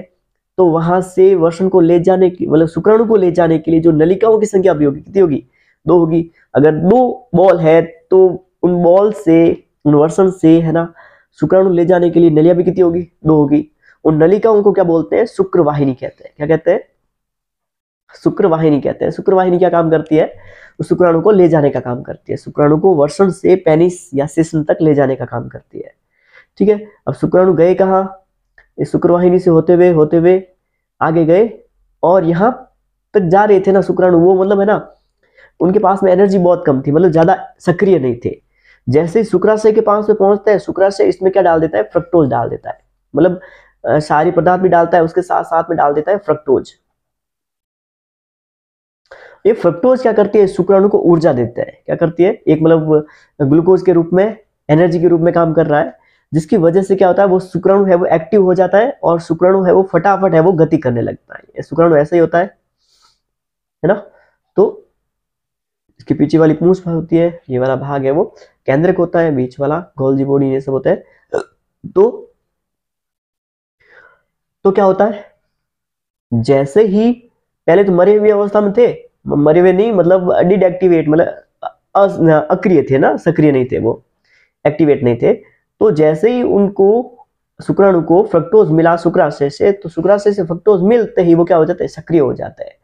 और मैंने आपको एक बात बताई होगी शायद, है ना, जब किसी लड़की के साथ में रेप होता है ना, तो जब रेप के बारे में टेस्ट किया जाता ना, तो उसके वजाइना में से फ्रक्टोज की मात्रा भी टेस्ट की जाती कि उसके वजाइना में है वो फ्रक्टोज है या नहीं है। अगर फ्रक्टोज है तो इसका मतलब ये है कि हाँ उसके साथ में रेप हुआ है, क्योंकि फ्रक्टोज केवल है ना नर में बन सकता है, मादा में कभी फ्रक्टोज की मात्रा बनती नहीं है। इसी वजह से वो कंफर्म हो जाता है कि हाँ इनके साथ में रेप हुआ है। ठीक है, तो शुक्राणु आए, आते ही वहां से शुक्राशय से क्या मिल गया, फ्रक्टोज मिल गया, उसके साथ साथ में काफी सारे है वो लिक्विड भी मिल जाते हैं, जिसकी वजह से वो पदार्थ है वो चीज जो सीमन होता है तो क्या हो जाता है, चिपचिपा हो जाता है। उसके साथ साथ में यहाँ पे है ना प्रोस्टेट ग्रंथि भी पाई जाती है। क्या पाई जाती है, प्रोस्टेट ग्रंथि पाई जाती है, जो क्या करती है, क्षारीय पदार्थ का स्त्राव करती है, क्षारीय तरल है वो छोड़ती है। अब क्षारीय तरल क्यों छोड़ती है, क्योंकि है ना जब जब है ना नर है ना मादा के साथ में शारीरिक संबंध बनाता है, यानी शुक्राणु को मादा के वजाइना में जब प्रवेश करवा रहा होता है तो शुक्राणु क्या होते हैं, बहुत कमजोर होते हैं। मतलब जैसे ही मादा के वजाइना में जाते हैं तो मादा का जो वजाइना होता है ना वो एसिडिक यानी अम्लीय मात्रा वहां पे ज्यादा होती है, ठीक है ना। तो जैसे ही अगर ये सारी पदार्थ नहीं मिलेगा तब क्या होगा, मादा का वजाइना बहुत एसिडिक था, अम्लीय था, और शुक्राणु है वो अंदर जाते ही वो खत्म हो जाएंगे अम्लीय माध्यम की वजह से। इसी वजह से प्रोस्टेट ग्रंथि से है वो सारिल तरल निकलता है, जो क्या करता है उस मादा के वजाइना में जो अम्ल की मात्रा थी उसको है वो कम कर देता है, ठीक है, जिसकी वजह से शुक्राणु है वो आराम से आगे जा पाते हैं। प्रोस्टेट ग्रंथि से होते हुए आगे आता है, और शिशन से होते हुए मूत्र मार्ग से होते हुए शुक्राणु है वो बाहर निकल जाते हैं, ठीक है ना। इस प्रकार से ये हमने नॉर्मली देख लिया है नर जनन तंत्र को। आपको ये बात याद रखनी है, नर जनन तंत्र में जो, एक बार मैं इसको क्लीन कर देता हूं, ठीक है ना, ठीक है, ये याद रखना है, वर्षणों की संख्या कितनी होती है, 2 होती है, यानी एक जोड़ी होता है वर्षण। उसके साथ साथ में शुक्रवाहिनियां कितनी होती है, एक जोड़ी शुक्रवाहिनी यानी 2 शुक्रवाहिनियां होती है। वर्षण है वो किसमें सुरक्षित रहते हैं, वर्षण कोष में। वर्षण का काम क्या होता है, एक तो शुक्राणु बनाना, स्पर्म का निर्माण करना, और उसके साथ साथ में टेस्टोस्टेरोन का निर्माण करना, ठीक है, टेस्टोस्टेरोन हार्मोन का निर्माण करना होता है। उसके साथ साथ में शुक्राशय, ये शुक्राशय ग्रंथि है, उसके साथ साथ में प्रोस्टेट ग्रंथि है, ठीक है। ये सारे अंग है वो आपको साथ साथ में याद रख लेना है। चलो आगे चलते हैं, ठीक है। अब है ना हम देख लेते हैं मादा जनन तंत्र के बारे में भी, मादा जनन तंत्र को भी थोड़ा सा समझ लेते हैं। मादा जनन तंत्र में क्या होता है, ये सबसे आगे वाला भाग होता है जिसको हम क्या बोलते हैं, वजाइना बोलते हैं, वजाइना या फिर योनि बोलते हैं, वजाइना। उसके बाद में मान लो हम नर जनन तंत्र अभी हमने पढ़ा है, तो यहां से मान लो ये है वो शुक्राणु है, शुक्राणु आ रहा है, ठीक है। शुक्राणु को समझने से पहले हम थोड़ा सा एक बार है ना अंडाशय इनको देख लेते हैं, मतलब मादा जनन तंत्र में कौन कौन से भाग होते हैं, उसके बाद में थोड़ा सा समझना और आसान होगा ना। देखो मादा जनन तंत्र में क्या होते हैं, 2 है वो अंडाशय होते हैं। अंडाशय में जिस प्रकार से नर के वर्षण में शुक्राणु बनते हैं, वैसे ही मादा में जो अंडाणु होते हैं ना, अंडाणु क्या होते हैं, मादा युग्मक होते हैं। जैसे नर युग्मक हमारा शुक्राणु होता है, वैसे ही मादा युग्मक क्या होता है, अंडाणु होता है। तो अंडाणु का निर्माण कहाँ होता है, अंडाशय में होता है। कहाँ होता है, अंडाशय में, ओवेरी या अंडाशय में होता है। फिर ये मैंने आपको बताया होगा कि जब बच्ची जन्म लेती है ना, तो बच्ची के जन्म लेने के टाइम ही उनके जो अंडाशय होते हैं, उस अंडाशय में लगभग 60,000 तक है वो अंडाणु है वो स्टोर हो जाते हैं, ठीक है ना।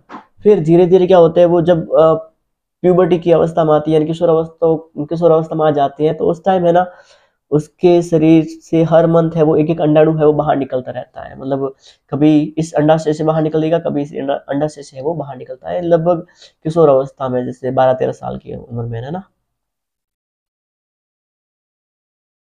तो 2 अंडाशय होते हैं, और अंडाशय से मान लो यहाँ पे कोई लड़की है वो 12-13 साल की हो गई, तो वहां से है वो अंडाणु है वो हर मंथ है वो बाहर निकलना शुरू हो जाता है, कभी इस भाग से, इस अंडाशय से, कभी इस अंडाशय से, ठीक है।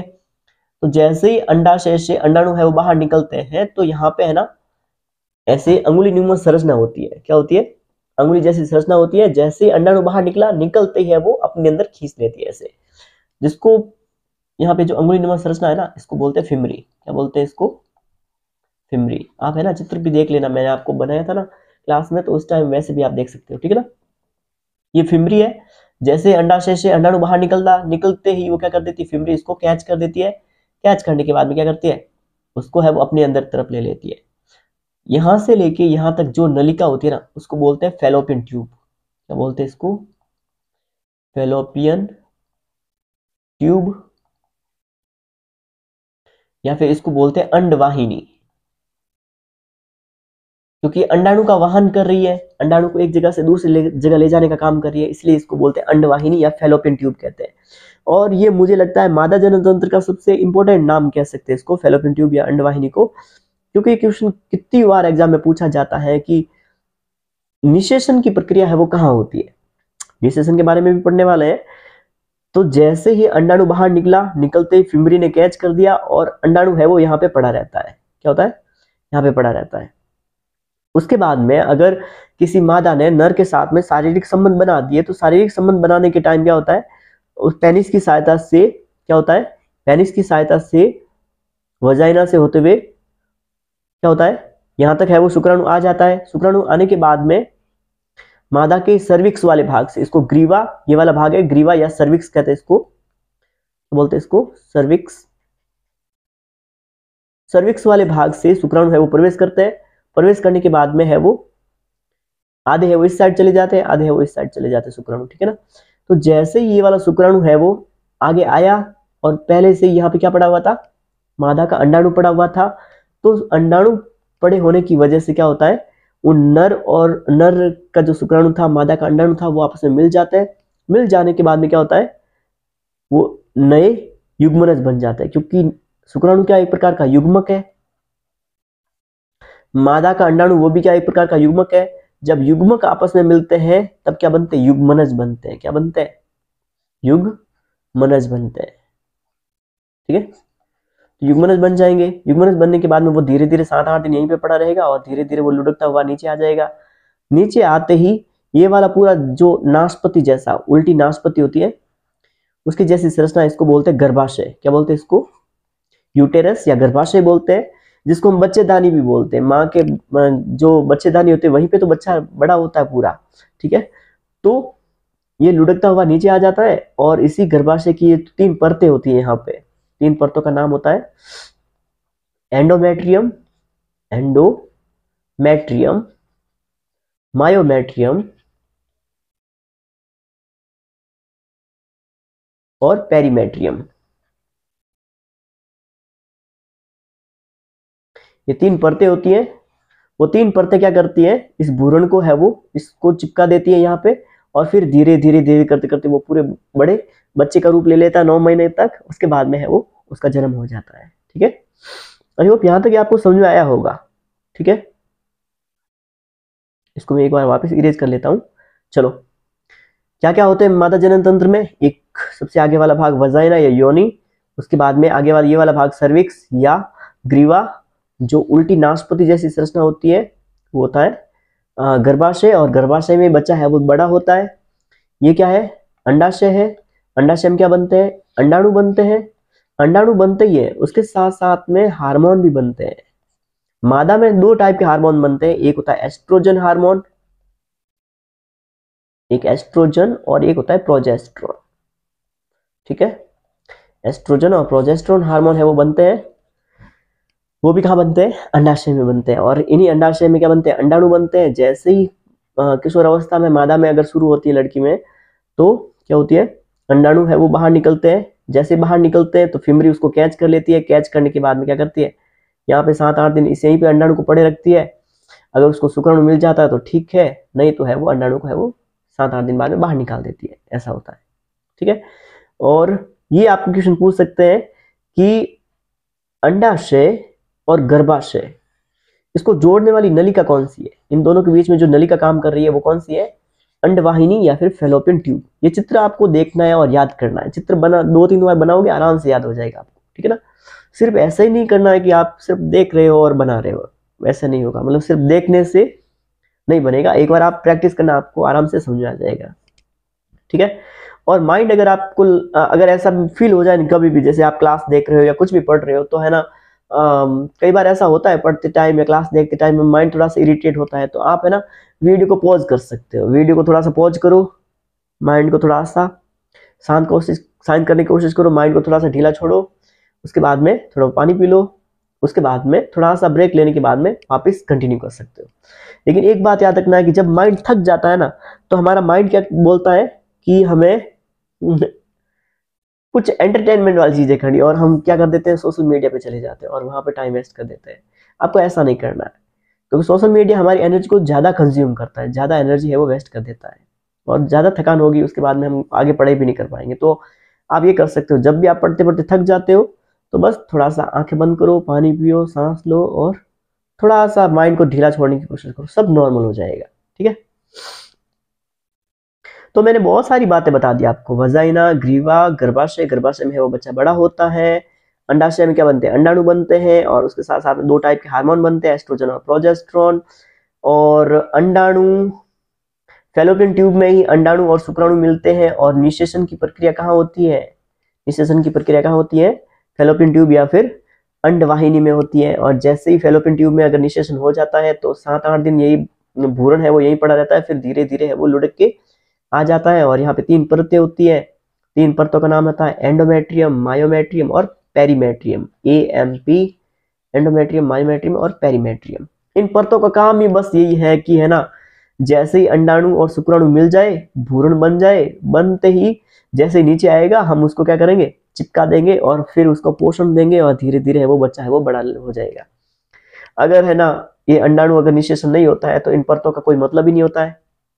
और आपने पीरियड्स के बारे में सुना ही होगा, तो पीरियड्स के टाइम यही परतें है वो बाहर निकलती है। ठीक है, इसके बारे में आगे हम देखने वाले हैं। आई होप ये मादा जनन तंत्र के बारे में आपको समझ आया होगा। हाँ, अब आगे वाला है कि क्या होगा अगर अंडाणु का निषेचन ना हो, मतलब ये यहाँ से अगर फैलोपियन ट्यूब से क्या हुआ, अंडाणु निकला, निकलने के बाद में यहाँ पे है वो 8 दिन तक पड़ा रहा। इसके बारे में भी मैंने पूरा डिटेल से एक पीरियड्स के ऊपर वीडियो बनाया पूरा डिटेल से, अगर आप उसको भी देखना चाहते हो, 5-7 मिनट का है, तो आप आराम से देख सकते हो पीरियड्स के बारे में। ठीक है ना, और इसके बारे में मुझे लगता है सबको अवेयर होना चाहिए।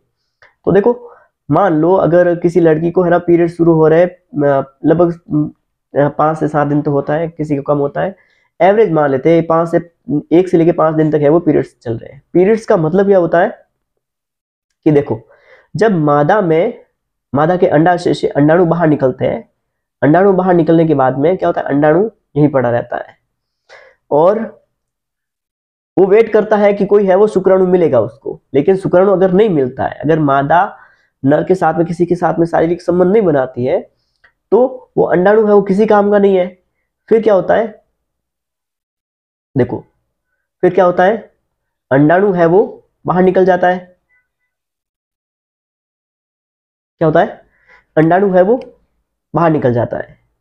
बाहर निकलने के बाद में मैंने ये बताया था, गर्भाशय में वो 3 परतें बनती है, एंडोमेट्रियम, मायोमेट्रियम और पेरीमेट्रियम। इन परतों का काम बस यही था कि अगर निषेचन होगा तो क्या करेंगे हम, अगर शुक्राणु मिल गया, अंडाणु मिल गया, निषेचन होगा, तो जैसे ही भ्रूण बनेगा 7-8 दिन बाद में लुढ़क के नीचे आएगा और हम इसको पकड़ेंगे, और पकड़ने के बाद में क्या कर देंगे, उसको यहीं पे आरोपित कर देंगे और फिर वो धीरे धीरे बड़ा बच्चे का रूप ले लेगा। लेकिन अगर अंडाणु को कोई शुक्राणु मिला ही नहीं, मिला नहीं, तो क्या होगा, निषेचन तो हुआ ही नहीं है, तो इन परतों का कोई मतलब ही नहीं रहा। जब परतों का कोई मतलब ही नहीं रहा तो ये परतें है वो क्या होगी, हर मंथ है वो उनके शरीर से, मादा के शरीर से है वो टूट कर है वो बाहर निकल जाती है। और इसी को हम क्या बोलते हैं, पीरियड्स बोलते हैं, जिसको हम रजोधर्म भी बोलते हैं, रजोधर्म, रजोदर्शन, रजोनिवर्ती, पीरियड्स, मेंस्ट्रुएशन साइकिल, काफी सारे नाम होते हैं इसके। ठीक है, तो बहुत सारे नाम होते हैं, नॉर्मली हम पीरियड्स कहते हैं, रजोधर्म कहते हैं। ठीक है, तो आई होप ये समझ में आया होगा। इसका साइकिल कुछ ऐसे चलता है, देखो 14वें दिन क्या होता है, जैसे मान लो 5 दिन तक मान लो मादा में क्या चले, पीरियड्स चले थे, क्या चले थे, पीरियड्स।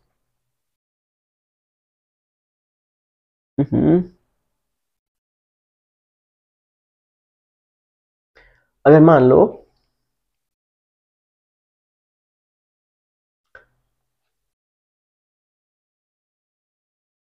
मादा में अगर है ना 1 से लेकर 5 दिन तक मतलब पीरियड्स चले, चलने के बाद में, पीरियड चलने का मतलब यही हुआ कि परतें है वो टूट टूट के है वो बाहर निकल गई है। उसके बाद में जैसे मान लो परतें टूट के तो बाहर निकल गई है, फिर आगे वाले महीने में तो अंडाणु और बाहर निकलने वाला होता ना, तो क्योंकि जब अंडाणु बाहर निकल जाता है तो अंडाणु बाहर निकलने के बाद ही तो इन परतों का कोई काम नहीं होता, वो टूट टूट के बाहर निकल जाती है। फिर परतों को और पता चलता है कि आगे और महीने में, अगले महीने में और है वो अंडाणु बाहर निकलने वाला है, उसके लिए पहले से हम तैयारी करनी पड़ेगी। हो सकता है अंडाणु को शुक्राणु मिल जाए और भ्रूण बन जाए, निषेचन हो जाए, और वापस हमें पहले से तो तैयार रहना पड़ेगा। इसलिए वो क्या करती है, वापस क्या करती है, खुद को है वो परतों के रूप में बनाना शुरू कर देती है, और 14 दिन तक है वो खुद को वो बना देती है। 14 दिन क्या होता है, जैसे ही मादा का पीरियड्स खत्म होते हैं ना, उसके 14 दिन क्या होते हैं, वापिस अंडाणु है वो इस अंडाशय से निकल के यहाँ पे आ जाता है। फैलोपियन ट्यूब में। फैलोपियन ट्यूब में आने के बाद में अब 14 से लेके 21वें दिन तक अगर इस अंडाणु को अगर कोई शुक्राणु मिल जाता है तो ठीक है, निषेचन हो जाएगा और ये परतें है वो काम आ जाएगी। लेकिन अगर 21वें दिन तक ही उनको है ना अंडाणु को कोई शुक्राणु नहीं मिला तो अंडाणु कोई काम का रहेगा नहीं, तो अंडाणु क्या होगा, वो इस फैलोपियन ट्यूब से लुढ़कते हुए नीचे आ जाएगा और बाहर से मादा के वजाइना से वो बाहर निकल जाएगा। फिर वापस इन परतों का कोई मतलब ही नहीं रहा क्योंकि अंडाणु तो बाहर निकल गया। फिर वापस क्या होता है, 21वें दिन से 30वें दिन बाद में क्या परतें वापस टूटना शुरू हो जाती है और टूट के क्या हो जाती है, बाहर निकलती है 1 से लेकर 5 दिन तक। फिर वापस है वो अंडाणु क्या होता है 14 दिन वापस बाहर निकलता है, यहाँ से अंडाशय से फैलोपियन ट्यूब आता है। फिर क्या होता है, परतें बन गई, अगर शुक्राणु मिल जाता तो ठीक है 21वें दिन तक, नहीं तो अंडाणु बाहर निकल जाता है। बाहर निकलने के बाद में परतें है वो किसी काम की रही नहीं। फिर वापस क्या होता है, ऐसे परतें है वो बाहर निकलती रहती है। इस प्रकार से हम कह सकते हैं कि इन परतों का मेन काम क्या था, अंडाणु अगर निषेचन करता है, शुक्राणु से निषेचन, अंडाणु और शुक्राणु मिल जाता है तो भ्रूण बनेगा। उस भ्रूण का पोषण करने के लिए ही इन परतों का निर्माण हुआ था। अगर अंडाणु का निषेचन नहीं होता है तो इन परतों का कोई काम नहीं होता है और ये परतें है वो रक्तस्राव के रूप में है वो बाहर निकल जाती है और इसी को हम क्या बोलते हैं, रजोधर्म या एमसी या मेंस्ट्रुएशन साइकिल बोलते हैं। ठीक है ना। अब हम लास्ट टॉपिक देखने वाले हैं जनन स्वास्थ्य के बारे में। जनन स्वास्थ्य क्या होता है, जैसे देखो जनन स्वास्थ्य में हमें है ना मेन 3-4 चीजें ध्यान रखनी चाहिए क्योंकि इस टाइम जनन स्वास्थ्य जैसे अगर कोई इंसान है या कोई लड़का या लड़की है वो टीनेज अवस्था में आ गया है, टीनेज में आने के बाद में क्या होता है कि जैसे मान लो किशोर अवस्था में आया है और उसकी आयु लगभग कितनी है 12-13 साल होगी, 12-13 साल के बीच में होगी, तो उस टाइम है ना उसके शरीर में बहुत ज्यादा बदलाव होते हैं। शारीरिक बहुत ज्यादा बदलाव होने की वजह से क्या होता है, उसके शरीर में जैसे नर में टेस्टोस्टेरोन हार्मोन बनता है, मादा में एस्ट्रोजन और प्रोजेस्टेरोन बनता है और ये हार्मोन हमेशा क्या करते हैं, ऑपोजिट सेक्स को हमेशा आकर्षित करने की कोशिश करते हैं, मतलब अट्रैक्ट होते हैं दूसरों की तरफ। लड़की है वो लड़के की तरफ आकर्षित होती है, लड़की की तरफ, और लड़का है वो सॉरी लड़का है वो लड़की की तरफ आकर्षित होगा। तो उस टाइम है ना उन बच्चों को ये समझाना चाहिए कि उनका शरीर अभी मैच्योर नहीं हुआ है ना, तो किशोर अवस्था शुरू होती इसीलिए है, 12 से लेके 18 साल तक 20 साल तक किशोर अवस्था शुरू होती इसीलिए है ताकि 20 साल के बाद में हम जो संतान उत्पन्न करने वाले हैं तो उसके लिए हमें तैयार करने के लिए हमारे अंदर क्या होती है, किशोर अवस्था शुरू होती है। और इस टाइम में है वो उन बच्चों को इसके बारे में बताना बहुत ज्यादा जरूरी होता है। ठीक है, तो एक है वो आयु है वो बहुत ज्यादा मैटर करती है, इसके बारे में आप और किताब में है डिटेल से पढ़ लेना। ठीक है ना, वैसे बेसिक बातें दी हुई है, वो मैं बता रहा हूँ ना वो सेम बात है। ठीक है ना, उसके साथ साथ में एक फैमिली प्रेशर भी होता है कि संतान उत्पन्न करने का, कि आप है ना संतान उत्पन्न करनी पड़ेगी। बहुत सारे है ना अब घर के करे नहीं कह नहीं रहे, दादा दादी नहीं बोलिया करे कह नहीं रहे, मैं जाऊँ पहला भाई मन तू पोता पोती दर्शन करवा दे या फिर नहीं मार दो ही दर्शन करवा दे, तो ऐसे घर वाले बोलते हैं ना। तो उन्हीं के चक्कर में क्या होता है, कुछ बच्चे मान लो अगर किसी की है ना फिजिकल हेल्थ ठीक नहीं थी और कम आयु में अगर बाई चांस किसी की शादी हो जाती है लड़की या लड़की की, तो वो नहीं चाहते हुए भी मेंटली प्रेशर यानी आसपास के लोगों के मेंटली प्रेशर की वजह से उनको संतान उत्पन्न करनी पड़ती है, चाहे उनका फिजिकल रूप से ठीक नहीं हो तो भी। तो इस प्रकार से हम जनन स्वास्थ्य पे भी ध्यान दे सकते हैं कि उनके मेंटली रूप से और फिजिकल रूप से जब वो पूरे तैयार हो जाते हैं उसी टाइम है वो उनको संतान उत्पन्न करनी चाहिए, है ना। उसके साथ साथ में एक और है, ये बहुत इंपॉर्टेंट बात है, ठीक है ना, याद रख लेना कि मैंने अभी क्या बताया था कि किशोर अवस्था में क्या होता है कि लड़का है वो लड़की की तरफ ज्यादा आकर्षित होता है, लड़की है वो लड़की की तरफ ज्यादा आकर्षित होती है, और इस टाइम है वो फिजिकल संबंध मतलब माइंड में बहुत सारे थॉट आते हैं फिजिकल संबंध बनाने के बारे में कि मैं उसके साथ में शारीरिक संबंध बना दूं, लड़के के साथ में लड़की के साथ में, ऐसे मतलब थॉट चलते रहते हैं। और ये कोई अकेला इंसान नहीं है कि आप ये मत सोचना कि है ना सिर्फ मेरे साथ में था चलता है, दूसरों का पता नहीं, लेकिन मैक्सिमम 99% में बोल सकता हूँ सबके साथ में चलता है। ये हमारी वजह से नहीं हो रहा है, बस अंदर जो केमिकल चल रहा है उसकी वजह से होता है। ठीक है, तो इस टाइम क्या होता है, शारीरिक संबंध के बारे में बहुत सारे थॉट आते हैं, तो इनके बारे में भी उनको अवेयर होना चाहिए कि इस अवस्था में किसी के साथ में शारीरिक संबंध नहीं बनानी चाहिए। क्यों? क्योंकि एक तो उनका शरीर है वो मैच्योर नहीं है, ना तो उनमें अंडरस्टैंडिंग है, समझ नहीं है कि हमारे लिए सही क्या है गलत क्या है। बस हमने कुछ भी उत्तेजन वाली चीजें देख ली मोबाइल पे कहीं पे भी, और देख लेते हैं, बाद में क्या हुआ, हमारा मन कर दिया कि हमें ऐसा करना चाहिए। उसके साथ में उनको पता होना चाहिए कि इससे क्या क्या हो सकता है। एक तो प्रेगनेंसी हो सकती है, मतलब कोई लड़की है वो कम आयु में भी है वो गर्भ धारण कर सकती है, उसके लिए खतरनाक होगा, पेरेंट्स के लिए खतरनाक ही होगा। मैंने उसकी शरीर की, उस लड़की की खुद की हेल्थ के लिए पूरा खराब होगा, है ना, हो सकता है उसकी जान भी जा सकती है प्रेगनेंसी के टाइम, बच्चे को जन्म देते टाइम। और इसके साथ में ये बहुत शानदार बात है और इम्पोर्टेंट बात है कि इसमें है ना बहुत सारे ना सेक्सुअल डिजीज होते हैं जो किसी के साथ में शारीरिक संबंध बनाने पे ही वो ट्रांसफर होते हैं। जैसे कि मैंने बताया होगा एड्स के बारे में, एड्स बीमारी होती है वो किससे होती है, किसी भी नर के मादा के साथ में शारीरिक संबंध बनाने से भी होती है। मतलब कारण तो बहुत सारे हैं, अलग अलग मैंने बताए थे आपको कि हो सकता है आप किसी नाई के साथ में है ना, नाई के यहाँ पे हेयर कट करवाने जा रहे हो और उसने ब्लेड चेंज नहीं की तो उसकी वजह से भी हो सकता है। यानी किसी पेशेंट को उसने ब्लड काम में ली, उसके बाद में उसने ब्लड चेंज नहीं की और वापस आपको भी शेविंग कर रहे हैं, मुझे भी शेविंग कर रहे हैं, तो हो सकता है कि है ना मुझे वो डिजीज हो जाए, ठीक है ना, एड्स हो सकता है। उसके साथ साथ में अगर मान लो मैं ड्रग्स ले रहा हूँ और किसी पेशेंट को एड्स का वो सीरीज दी हुई थी और डॉक्टर ने फेंक दी और मैंने उसी सीरीज से ड्रग्स भरी और अपने हाथ में लगा दिया, तो वो HIV के जो वायरस होंगे वो मेरे शरीर में प्रवेश कर सकते हैं। उसके साथ में ये भी हो सकता है कि है ना किसी लड़के को अगर है ना एड्स की बीमारी थी और उसने किसी लड़की के साथ में शारीरिक संबंध बना दिया और उसकी वजह से क्या हो गया, उस लड़की को एड्स हो गया, या फिर लड़की को था और लड़के ने शारीरिक संबंध बना दिया तो उस लड़के को एड्स हो गया। तो एक है वो किसी के साथ में शारीरिक संबंध बनाने से कौन कौन से रोग हो सकते हैं, एक तो हो गया एड्स, एक है गोनोरिया, सिफिलिस, ये 3 नाम याद रखने हैं आपको, ठीक है। ये है ना क्वेश्चन आ सकता है कि शारीरिक संबंध बनाने से या जनन जनन तंत्र से संबंधित रोग कौन कौन से हो सकते हैं, जो जनन संचरण, मतलब किसी के साथ में शारीरिक संबंध बनाने से कौन कौन से रोग है वो संचरित हो सकते हैं। एक एड्स रोग होता है, एक गोनोरिया होता है, एक सिफिलिस होता है।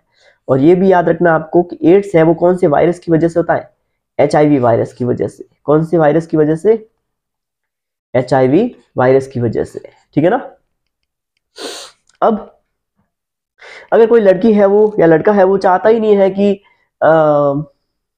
संतान उत्पन्न करे, ठीक है, अगर वो चाहते हैं कि थोड़ा सा ब्रेक लेना है उनको, है ना, बच्चे उत्पन्न नहीं करना है, तो वो क्या कर सकते हैं, गर्भ निरोधन की कौन कौन सी मतलब विधि अपना सकते हैं, मतलब प्रेगनेंसी को रोकने के लिए।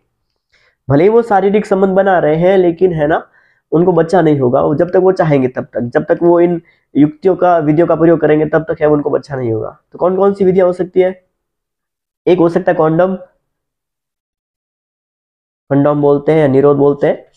क्या किया जाता है इसमें, जो नर होता है, नर का जो शिश्न वाला भाग होता है, उस शिश्न वाले भाग पे ये है वो गुब्बारे जैसी एक संरचना होती है, उसके ऊपर पहना दिया जाता है। उसके बाद में क्या होता है, वो अगर नर है वो मादा के साथ में शारीरिक संबंध भी बनाता है ना, तो जैसे ही उसके शुक्राणु है वो बाहर निकलने वाले होते हैं, मादा के वजाइना में प्रवेश करने वाले होते हैं, तो वहां या आगे वाले भाग में वो क्या हो जाता है, शुक्राणु है वो स्टोर हो जाते हैं और आगे मादा के वजाइना तक जा नहीं पाते, योनि तक जा नहीं पाते, और उसकी वजह से क्या होता है, वो अगर शुक्राणु नहीं जा पाएंगे अगर मादा के योनि में, तो है वो अंडाणु का निषेचन नहीं होगा, निषेचन नहीं होने से वो मादा है वो प्रेग्नेंट नहीं होगी, है ना।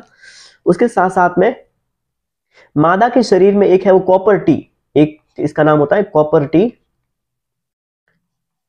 कॉपर टी ये भी प्रयुक्त की जा सकती है, सर्विक्स के अंदर वाले भाग में लगाई जाती है और पीछे एक धागे जैसी संरचना होती है, उसको खींचा जाता है तो वो टी जैसे खुल जाता है।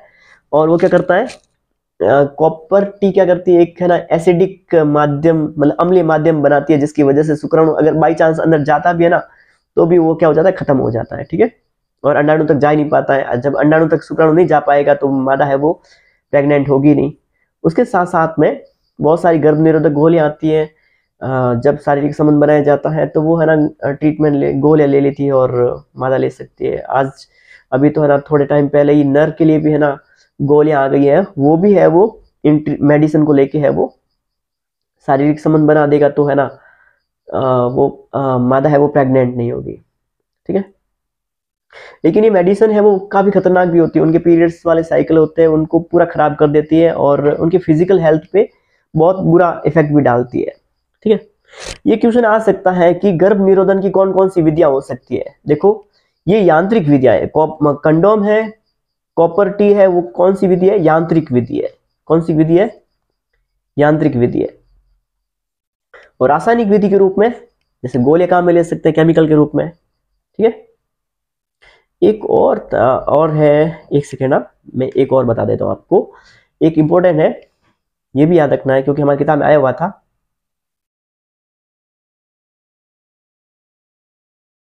हाँ, गर्भ निरोधन में हमने एक, देखो गर्भ निरोधन मतलब गर्भ को निरोध करना, निरोध मतलब हटाना, रोकना, प्रेगनेंसी को रोकने के लिए एक तो हमने क्या देख लिया, नर क्या कर सकता है, कंडोम पहन सकता है, मादा है वो कॉपर टी काम में ले सकती है, कॉपर टी, ठीक है। कॉन्डम है वो कहां पहना जाता है, शीशन के ऊपर। कॉपर टी कहां डाली जाती है, गर्भाशय में, गर्भाशय या फिर ग्रीवा में, ग्रीवा के आगे वाले भाग में डाली जाती है। उसके साथ साथ में एक और है कि अगर हमने देख, हमें पता है ना कि जैसे मादा का नर का सो वर्षण था, ये इस वर्षण, ये नर में जो वर्षण है, वर्षण में जो शुक्राणु बनते हैं वो शुक्राणु को ले जाने वाली नली कौन सी होती है, शुक्रवाहिनी।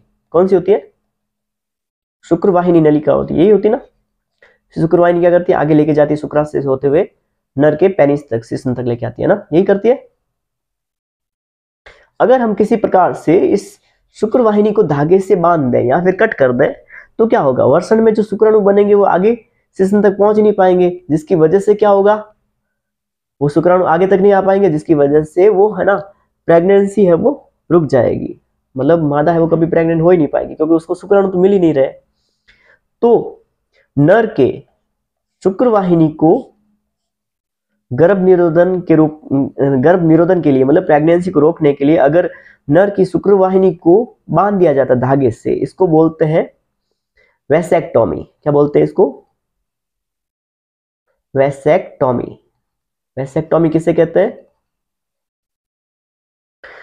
नर की शुक्रवाहिनी को धागे से बांध देना या फिर ऑपरेशन की सहायता से क्या कर सकते हैं, उसको कट करके निकाला जा सकता है, जिसकी वजह से शुक्राणु है वो वर्षण से शिश्न तक नहीं आएंगे और गर्भ निरोध हो जाएगा। गर्भ निरोध यानी मादा है वो उससे प्रेग्नेंट नहीं होगी। इसको क्या, इस विधि को क्या बोलते हैं, वैसेक्टोमी। क्या बोलते हैं इसको, वैसेक्टोमी। ऐसे ही हमने मादा में भी देखा था, मादा के जो ये जो अंडाशय थे, अंडाशय के साथ साथ में यहाँ पे क्या थी, फैलोपियन ट्यूब थी। ये फैलोपियन ट्यूब में तो अंडाणु मिल रहे थे, अंडाणु और शुक्राणु मिल कहाँ रहे थे, फैलोपियन ट्यूब में मिल रहे थे। तो अगर किसी प्रकार से या तो फैलोपियन ट्यूब को हम लॉक कर दें, वह धागे से बांध दें, या फिर क्या कर दें, इसको हम हटा ही दें फैलोपियन ट्यूब को, तो क्या हो सकता है, अंडाणु आगे आ नहीं पाएगा, भले ही नर का शुक्राणु मिलता रहे लेकिन अंडाणु नहीं आगे आ पाएगा, जिसकी वजह से क्या होगा, वो मादा है वो प्रेग्नेंट नहीं होगी। मादा का जैसे बोलते ना कि टाबर और क्या ऑपरेशन करवा दियो, कि हमारा टाबर बंद करवा दिया, टाबर बंद करवाने का मतलब यही है कि क्या कर रहे हैं हम यहाँ पे, ये जो नलिका होती है ना फैलोपियन ट्यूब, इसको है ना बंद करवा दिया जाता है, पिन अप किया जाता है, ठीक है ना, कई बार है हटा दिया जाता है परमानेंटली। तो इस विधि को बोलते हैं ट्यूबेक्टोमी, क्योंकि हम फैलोपियन ट्यूब को बंद कर रहे हैं इसलिए इसको बोलते हैं ट्यूबेक्टोमी, ट्यूबेक्टोमी। ओके, ट्यूबेक्टोमी किसके लिए काम में आती है, मादा के फैलोपियन ट्यूब को किसी भी यांत्रिक या चिकित्सीय शल्य क्रिया मतलब सर्जरी द्वारा बंद करवा दिया जाता है, जिसकी वजह से अंडाणु है वो आगे नहीं आ पाता है और निषेचन नहीं हो पाता है और इस प्रकार से मादा है वो कभी भी है वो प्रेग्नेंट नहीं हो पाती है। इसको बोलते हैं ट्यूबेक्टोमी, क्योंकि फैलोपियन ट्यूब को बंद किया जा रहा है। शुक्रवाहिनी को बंद करना वैसेक्टोमी कहलाता है। क्या कहलाता है, वैसेक्टोमी। आई होप ये भी समझ में आया होगा, ठीक है। चलो इतना ही था हमारा सफर। वैसे सफर तो कहीं काफी लंबा चलने वाला है, लेकिन ये चैप्टर था वो यहीं तक है। कल मैं है ना एक और वीडियो डालने वाला हूँ, जो विद्युत वाला चैप्टर है ना, इलेक्ट्रिसिटी वाला, तो वो भी मैं रिकॉर्ड करके डाल दूंगा, 2 पार्ट में डाल दूंगा, आप आराम से देख लेना। उसके साथ साथ में ये जो अभी हमने पढ़ा है ना, ये वीडियो एक बार देख लेना, दोनों पार्ट देखने के बाद में आप क्या करना, आपको जो पासबुक है या जो भी हमारी डैश वर्क मिली हुई है, उन डैश वर्क से क्वेश्चन आंसर जरूर देखना। फिर आप देखना कि आपको कितने क्वेश्चन आ रहे हैं, कितने क्वेश्चन नहीं आ पा रहे हैं, एक वीडियो देखने के बाद में। ठीक है, चलो मिलते हैं हम किसी और वीडियो में, तब तक के लिए बाय बाय।